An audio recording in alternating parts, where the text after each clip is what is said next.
Hello guys, welcome back to my channel. അപ്പോൾ ഒരു കുട്ടി മിനി വ്ലോഗ് നോക്കിയാലോ? വേറെ എങ്ങോട്ടും അല്ല, നമ്മളൊരു ഈവനിങ് വാക്ക് പോവാട്ടോ. നമ്മൾ 3 പേരാണ് പോകുന്നത്.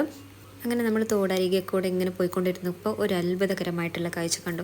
വേറെ ഒന്നുമല്ല ഗായ്സ്, ഒരു കുടം അതൊരു റെഡ് കളറിൽ തുണി വെച്ചിട്ട് പൊതിഞ്ഞവിടെ വെച്ചേക്കുക.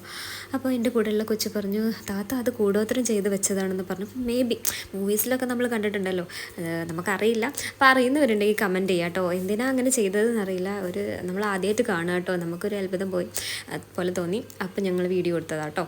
അപ്പോൾ ഇതാണ് വൈഗ, എൻ്റെ കൂടെയുള്ള കൊച്ചെൻ്റെ നൈബറാട്ടോ.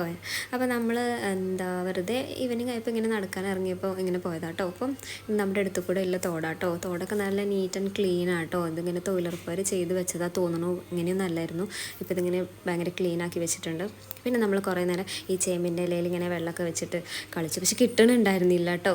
ഫൈനലി നമ്മൾ സക്സസ് ആക്കി.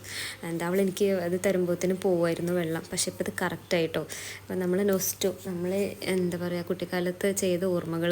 അപ്പോൾ ഇങ്ങനെ ചെയ്തിട്ടുള്ളവരുണ്ടെങ്കിൽ കമൻറ്റ് ചെയ്യാം കേട്ടോ. പിന്നെ നമ്മൾ നൈറ്റ് ആയപ്പോൾ നമ്മൾ ഫുഡ് പുറത്തുനിന്നാക്കാൻ വിചാരിച്ച് നമ്മൾ പുറത്തുനിന്ന് ഫുഡ് കഴിക്കാൻ വേണ്ടി പോയി കേട്ടോ. അപ്പോൾ നമ്മൾ ഫുഡിന് വേണ്ടി വെയിറ്റിംഗ് ആണ്, നമ്മളിങ്ങനെ കാത്തിരിക്കുകയാണ്. ഇതാണ് ഗൈസ് ജീവിതത്തിൽ സഹിക്കാൻ പറ്റാത്തത്. ഫുഡ് ഓർഡർ ചെയ്തിട്ട് നമ്മളിങ്ങനെ ക്ഷമ കെട്ടിരിക്കുകയാണല്ലോ. അപ്പം കൂടുതൽ പ്രാന്തായത് വെക്കാണ്, വേറൊന്നുമല്ല. പിള്ളേരെ കാര്യം പിന്നെ എല്ലാവർക്കും അറിയാലോ. അങ്ങനെ ഫുഡ് വരുന്നതും കാത്തിരിക്കുന്നത്, പിന്നെ സ്വാഭാവികം ഇങ്ങനെയൊക്കെ ഓരോരോ കലാവിരുത് ചെയ്യുമല്ലോ. അപ്പോൾ ഇങ്ങനെ ചെയ്യുന്നവരുണ്ടെങ്കിലും ഡു പ്ലീസ് കമൻറ്റ് ബിലോ. പിന്നെന്താ, അവസാനം നമ്മൾ കാത്തിരുന്ന് നമ്മുടെ ഫുഡ് വന്നു, ഫുഡൊക്കെ കഴിച്ചു. അപ്പോൾ നമ്മൾ ബ്രോസ്റ്റ് കഴിക്കാനായിരുന്നു പോയിട്ടുണ്ടായിരുന്നത്. നല്ല അടിപൊളിയായിരുന്നു. അപ്പോൾ അത്രേ ഉള്ളൂ. എൻ്റെ വ്ളോഗ് ഇഷ്ടപ്പെട്ട എല്ലാവരും സബ്സ്ക്രൈബ് ചെയ്ത് സപ്പോർട്ട് ചെയ്യുക. ഓക്കെ, അപ്പോൾ നമുക്ക് വീണ്ടും ഒരു വ്ളോഗിൽ കാണുന്നത് വരേക്കും ബൈ.